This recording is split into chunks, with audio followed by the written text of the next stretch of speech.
Hola Pri, nos estábamos riendo harto escuchando las historias, pero como bien tú dices, puede haber de todo. Y en el caso de nuestra entrevistada que nos acompaña el día de hoy, su suegra le arruinó la vida. Por supuesto, no podemos mostrar su identidad porque no es salir hablando estos temas así como así en la tele, pero primero darte las gracias por estar con nosotros, por compartir tu testimonio. Y lo primero que te quiero preguntar es, ¿por qué tú estás dando tu entrevista el día de hoy? Porque creo que hay muchas nueras que nos guardamos las cosas por evitarle problemas al marido o porque los maridos no nos están en el lugar que corresponde. Por eso. ¿Cómo partió tu historia? Tú comenzaste a los 15 años viviendo con tu suegra. Sí, yo partí a los 15 años viviendo con ella. Al principio fue todo bien. Cuando nos cambiamos de casa empezaron los problemas. Cuando yo me alejé de mi familia, ella me empezó a tratar mal, a inventar cosas, a decirme cosas cuando mi pareja no estaba. ¿Qué tipo de cosas te decía? Recuerdo una vez que estaba esperando a mi esposo, arregladita, así, bonitas para él, y sale y se pone al lado mío y me dice que si acaso yo creía que ella era tonta, que si acaso no sabía que yo me acostaba con sus 2 hijos. Uy, brutal. Sí, y yo la miré y le dije, ¿qué está hablando, suegra? Si con su hijo somos amigos y más que cuñados, parecemos hermanos. Y me dijo que no, que yo era igual que mi hermana, que a ella nadie le sacaba de la cabeza de que yo estaba con sus 2 hijos. Y cuando vio que mi pareja se venía acercando a la casa, se entró y se escondió en su pieza. O sea, esto no lo hacía nunca enfrente de él. No, y a todas las cosas me las decía cuando estaba sola, ni siquiera acerca de su otro hijo, que nadie la escuchara así. Bien, bien venenosa. Oye, ¿y tú le comentaste esto alguna vez a tu pareja? ¿Cómo actuó él? ¿Él te defendió de ella alguna vez? No, nunca me defendió. Recuerdo una vez que vino mi mamá a visitarme y se llevó a mi mamá a su pieza y le dijo un montón de cosas. Que mi mamá cuando la fuimos a dejar a la micro habló con nosotros y después cuando llegó a la casa él, en vez de cómo defenderme, le dio la razón a ellos y me dijo que me fuera. Oye, ¿y tú por qué aguantaste todo eso? Perdona que te lo pregunte, pero ¿no podías tal vez volver a tu casa? ¿Por qué? No, yo aguanté por mi hija, porque ella habló cosas de mi hija y yo por no darle como en el gusto, mi pensamiento era de que si yo me iba le daba la razón y me quedé por ella y porque estoy todavía enamorada de mi pareja. Por eso aguanté esas cosas de ella. Se desataba ahí una suerte de guerra en el fondo entre los dos. Sí, pero mayormente yo siempre fui como sumisa, se podría decir en ese aspecto, porque ella me decía que si yo le contaba a mi marido no me iba a creer y siempre me amenazaba. Hubo una vez que me golpeó. Entonces yo me aguantaba nada más, pues me callaba y me guardaba todo para mí nomás. O sea, yo creo que la tuya puede tener el título de la peor suegra del mundo, y lo anticipábamos al principio de esta entrevista, que a ti tu suegra de alguna manera te arruinó la vida. Esto se da en un momento puntual, en que ella te confronta, en un momento clave frente a toda la familia. No lo hizo frente a toda la familia, sino que lo hizo cuando yo no estaba presente, con toda la familia de ella y conocido en una situación puntual que estaba pasando en el grupo familiar.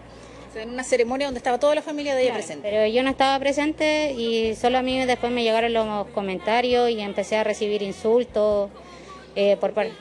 Oye, perdona, yo sé que es difícil entregar detalles porque tú no quieres que la familia aludida se entere de esto, pero para hacer lo que se entienda sin que lo identifiquemos, ella cuestionó la paternidad de tu hijo mayor.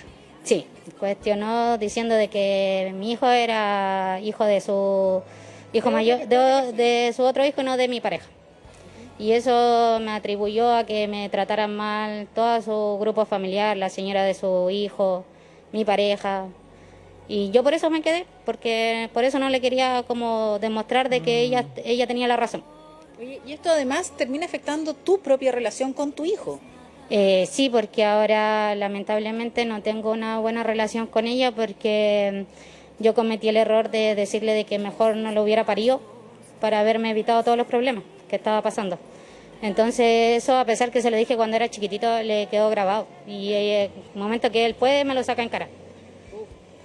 Qué brutal. Y claro, tú en ese momento lo estabas pasando pésimo, estabas enferma también, producto de todo eso. No, no es una frase que sale del corazón ni que sea real. Oye, Pri, chuta, yo estoy conmovida con la historia de esta chiquilla. Sí, como dices tú, puede ser la peor suegra que le pudo haber tocado. Y sobre todo porque ella partió desde muy chica, perteneciendo prácticamente a esa familia. Porque tú nos decías, Antonia, que desde los 15 años estás con ellos. Por alguna razón tú quedaste embarazada, te fuiste a vivir con ellos y sabes que además quiero entender de alguna forma, porque tu suegra te recibió en su casa.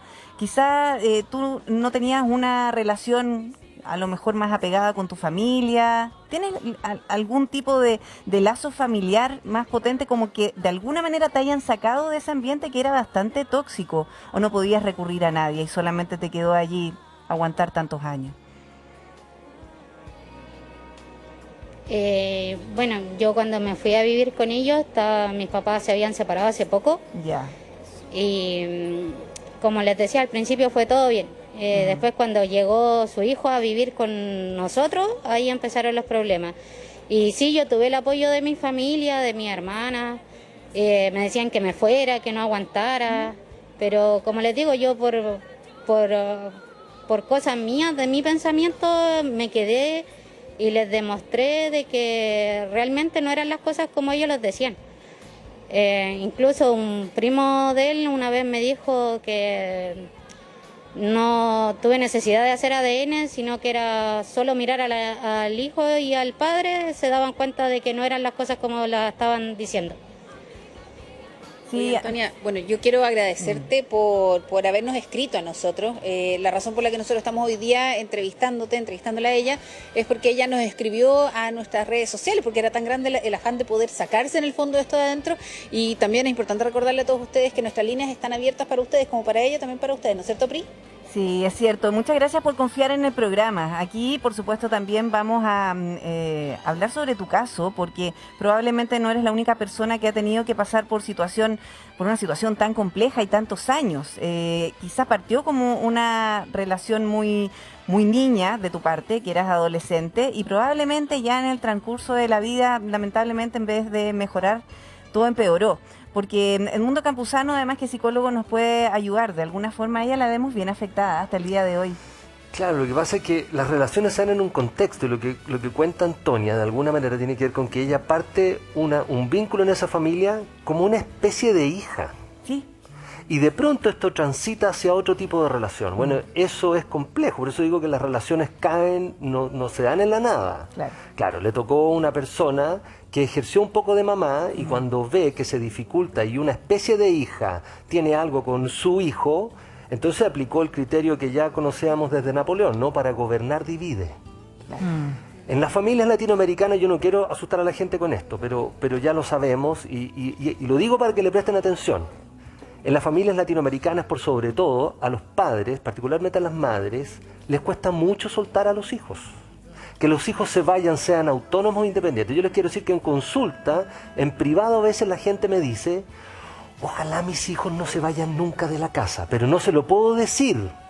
Ahora, la pregunta extraña es: ¿cómo hago si yo aquí con mi pareja nos llevamos más o menos, está fome nuestra vida, no tengo mucho propósito yo en la existencia y no quiero que mis hijos se vayan porque me quedo vacía? Y no le puedo decir con la boca que no se vaya porque sería transgredir su futuro. ¿Cómo lo hago para que se quede?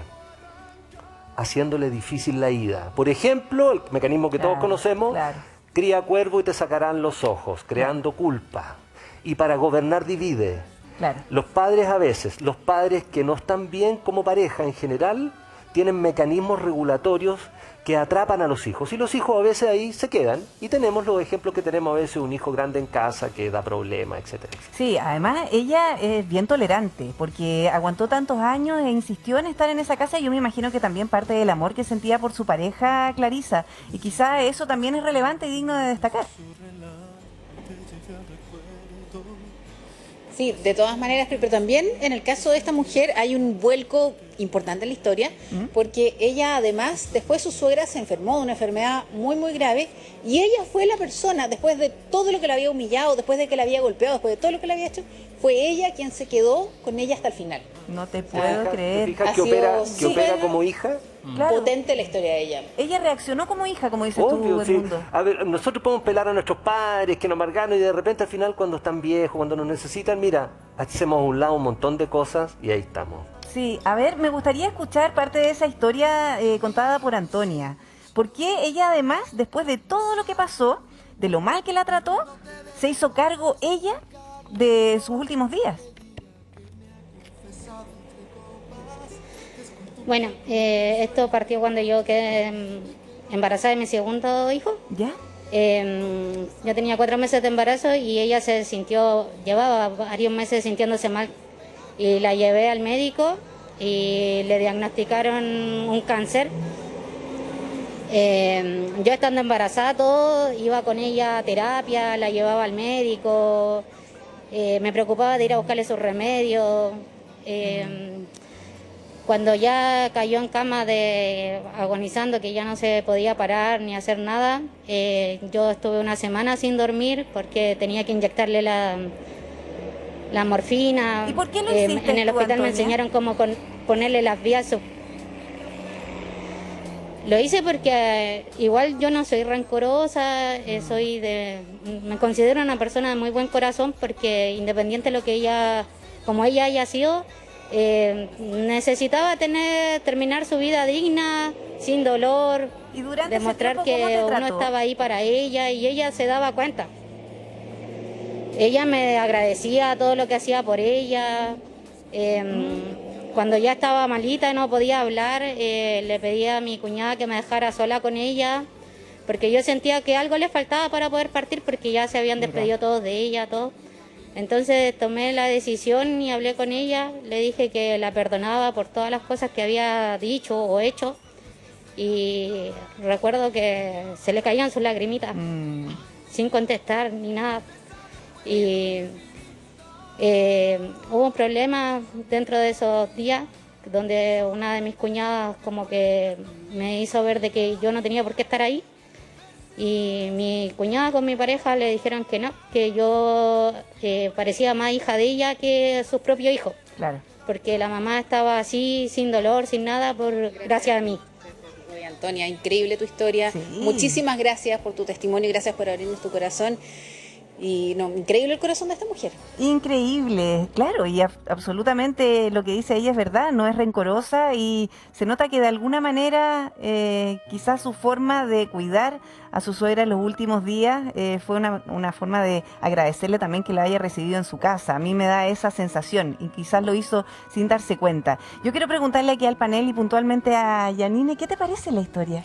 Me parece increíble porque, claro, uno dice, una mamá que actúa desde ahí, sembrando un poco de cizaña probablemente, involucrando a su otro hijo, sabiendo que hace daño probablemente a todas las partes, y se supone que todas esas partes son sus afectos. Entonces, como entender desde dónde nace ese sentimiento o por qué lo hace, cuál es su objetivo, es difícil situarse allí. Me imagino que un poco de celos, me imagino que un poco de esto de tratar de que no se lo lleven, esta competencia que hay entre mujeres en cualquiera de las relaciones, entre las pares, en el trabajo o en las relaciones familiares, siempre hay como una competencia, como una rivalidad medio absurda que uno no sabe de por qué. ¿Por qué si tanto mejor es cultivar una relación saludable para todos? Sí, qué increíble, porque probablemente se da de manera intuitiva o natural, porque hay madres que terminan compitiendo con la nuera. ¿Qué le podemos decir a esas mujeres que de alguna manera, y no sé si en general se da con las madres de hombres, que cuando ven que llega una pareja o una nueva nuera, tienden a reaccionar así, por el miedo a perderlo? Claro, hay una cuestión que es estructural en el caso de ella. Primero, ¿se acuerda, doctor, que había un dicho antiguo que decía casado, casa quiere?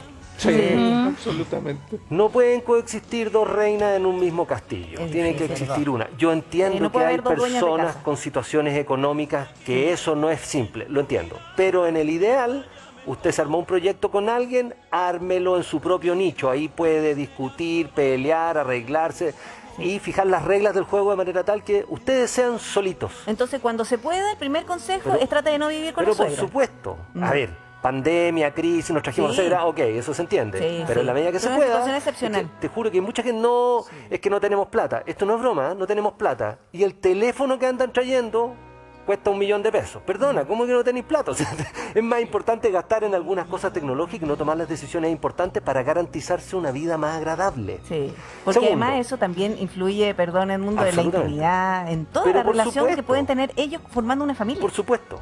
Segundo, todas las personas venimos de una historia y esta es una de las cosas más cruciales. Pero no necesariamente que yo me vaya a casar contigo y me junte y viva en una casa significa que yo ya dejé de pertenecer emocionalmente a ese otro lugar de donde vengo. Vale decir, lealtades con la familia de origen. Si ustedes me preguntan cuáles son los problemas más críticos en pareja, los problemas con familias de origen, porque te tensionan, hombres y mujeres. Ya, entonces vale el decir, segundo consejo... yo tengo que ser yo, en este caso él, el que pone el límite con la madre y es capaz de mostrarle que su lealtad de ahora en adelante está con su pareja. No significa que no te quiero mamá, que no te voy a ver para los cumpleaños, pero empiezo a tratar mis temas contigo y no acá. Claro. Y eso, créanme, que es una de las cosas que cuesta mucho. Pero yo creo que ahí el segundo consejo también iría porque pasa mucho, y eso es una realidad, que las mujeres o las nueras tienden a acarrear al hombre hacia la familia de ellas. Y probablemente, por eso te preguntaba, quizás muchas madres de hombres tienen el síndrome del nido vacío. Tú has escuchado esto, que en general, esto ha cambiado mucho por si acaso, no quiero que se asusten con esto porque estamos en el 2022, pero son 2000 años de historia de género. La mujer, el concepto que la definía era más bien la dependencia. De hecho, tú vas a los cementerios y vas a encontrar que dice Josefina de González. ¿Sí? Y el concepto que definía lo masculino es la autonomía y la libertad y la independencia. De hecho, la mejor manera de molestar a los hombres en un club de toy es decirle, mamón, tiene que pedirle permiso a la señora, él se manda solo. A los hombres les gusta ser como que son independientes, que es mentira, pero les gusta jugar ese juego. Sí, a ver, bueno, increíble, nosotros además sacamos varios temas partiendo de tu historia, Antonia, que de alguna manera tiene un final que para ti definitivamente quizás te tranquiliza, porque cuando tú nos decías que en los últimos días tu suegra también estaba agradecida de todos los cuidados que tú le entregabas, eso también habla muy bien de ti. Ahora, Jairo, me gustaría conocer tu opinión. Mira, lo que pasa es que yo quería comentar, cuando yo me casé, estaba escuchando a Edmundo, yo me casé con una norteamericana que viene de otra cultura, otra forma de pensar, y nosotros llegamos a Chile y yo no tenía trabajo, no tenía ni uno. Entonces, ¿qué hice yo? Recién casado, hablé con mis papás, podemos ir a vivir con ustedes. Nosotros llevábamos una semana viviendo con mis papás, una casa un poquito más grande, estábamos cómodos, y fue mi madre la que se me acercó y me dijo, hijo, ¿sabe qué? Le voy a dar un consejo.